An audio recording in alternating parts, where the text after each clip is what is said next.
A Universidade Federal Rural do Rio de Janeiro apresenta uma das funções administrativas a partir de um vídeo produzido pelo grupo de estudantes Jover Mendes, Matheus Trindade, Natália Cândido e Paulo Felete, em um trabalho direcionado à disciplina Introdução à Administração, ministrada pelo professor Dr. Breno Cruz. Função controle. O controle é o último vínculo funcional do processo de administração, que é composto também pelas funções de planejamento, organização e direção. O planejamento pode ter definido os melhores objetivos. A estrutura organizacional pode ter sido criada de maneira a contribuir eficientemente para o alcance desses objetivos. Os empregados podem estar sendo bem liderados e motivados, mas, mesmo assim, não há nenhuma garantia de que as atividades estejam sendo executadas conforme o planejado e que os objetivos serão, de fato, atingidos. A função de controle fecha esse processo contínuo da administração, averiguando se as atividades estão sendo executadas de forma a alcançar os objetivos e se estão sendo tomadas medidas corretivas sempre que isso não se verificar.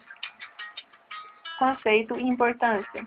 O controle tem como função manter o sistema organizacional dentro de um padrão de comportamento previamente estabelecido. Busca, portanto, garantir a normalidade do sistema, identificando todo e qualquer desvio e permitindo sua rápida e efetiva correção. Para tanto, requer o suprimento de informações contínuas sobre o próprio sistema e seu padrão de comportamento, para que se possa medir e então controlar, pois o que não se mede não se controla. Esse padrão será o parâmetro de avaliação a ser considerado, como um guia, para medir se o desempenho do sistema é bom ou ruim. Para isso, o controle tem duas atribuições essenciais: o monitoramento das atividades, comparando o desempenho real com o planejado, e a correção de qualquer desvio significativo, caso se conclua que as atividades não estão sendo executadas de tal forma que não conduzam ao alcance dos objetivos definidos. A importância do controle reside na sua capacidade de garantir que o ciclo administrativo se complete. Sem que haja o controle, todas as outras funções da administração perdem sua razão de existir. Orientação do controle. Apesar da necessidade de controlar suas atividades, isso não significa que as organizações tenham sistemas de controle idênticos.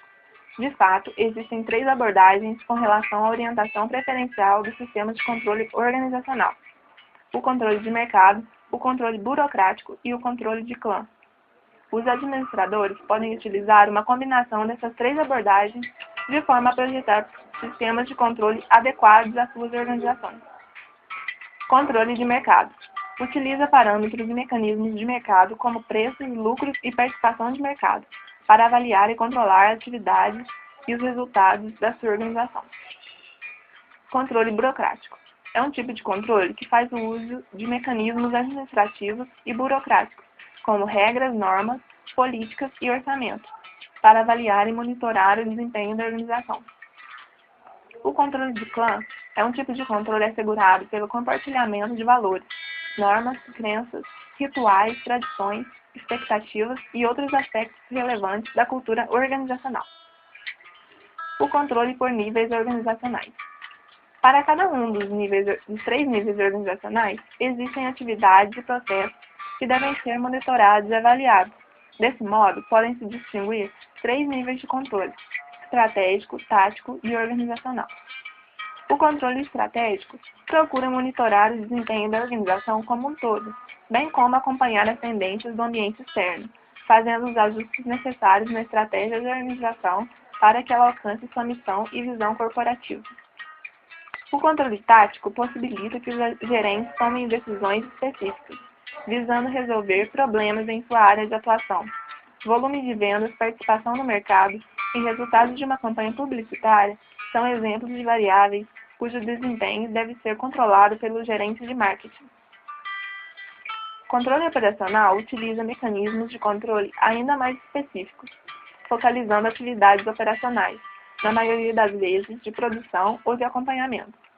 Alguns exemplos de controle operacional são a taxa de rejeição de produtos nos testes de qualidade, o volume de devoluções e reclamação dos clientes e o tempo de realização de um pedido.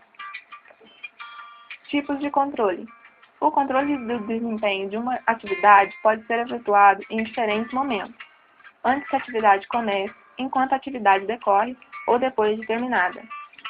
O controle preventivo ou controle prévio É o controle proativo que busca detectar os problemas antes que determinada sequência de atividades seja iniciada. O controle simultâneo ou controle concorrente é um controle reativo que busca detectar e corrigir problemas no momento em que ocorrem. O controle posterior ou controle por retroação é um controle que tem por objetivo avaliar o desempenho de uma atividade ou processo após a sua realização. Processo de controle. Trata-se de um processo de coleta de informações que ajuda os dirigentes a tomar decisões adequadas acerca do rumo da organização. Esse processo pode ser dividido em 4 etapas. Estabelecimento de parâmetros de desempenho. Consiste no nível de desempenho esperado para dada atividade, tarefa ou produto. Medição do desempenho real. É o processo de produção e coleta de informações para avaliar o progresso em direção aos objetivos. Comparação do desempenho com os parâmetros pré-estabelecidos. Consiste na avaliação dos desvios que acontecem no decorrer da execução das atividades. Implementação de medidas corretivas. Visa garantir o alcance dos objetivos. Sistemas de controle.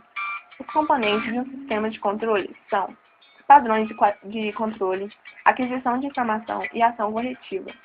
Deste modo, pretende-se estabelecer o que é controle estratégico, os tipos de controle, o crescimento da organização e a necessidade do controle. Quanto aos padrões de controle, existem vários tipos de padrões utilizados para avaliar e controlar os diferentes recursos da empresa. São alguns deles.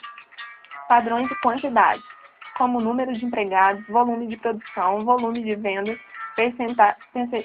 porcentagem de rotação do estoque, índice de acidentes, etc. Padrões de qualidade, como padrões de qualidade para a produção, funcionamento de máquinas e dos equipamentos, qualidade dos produtos e serviços oferecidos pela empresa, assistência técnica, etc. Padrões de tempo, como permanência média do empregado na empresa, tempos padrões de produção, tempo de processamento dos pedidos dos clientes.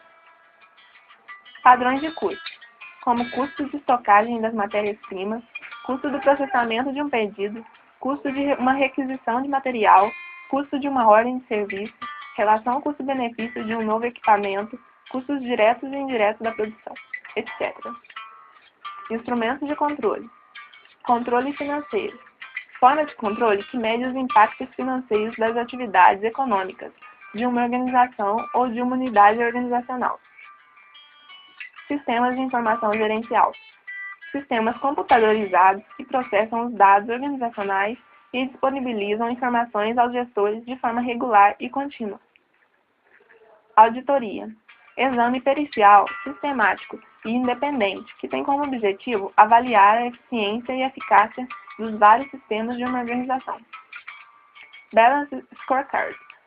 Ferramenta de controle do desempenho organizacional abrangente, que procura integrar várias dimensões de controle: financeira, clientes, processos internos e aprendizado.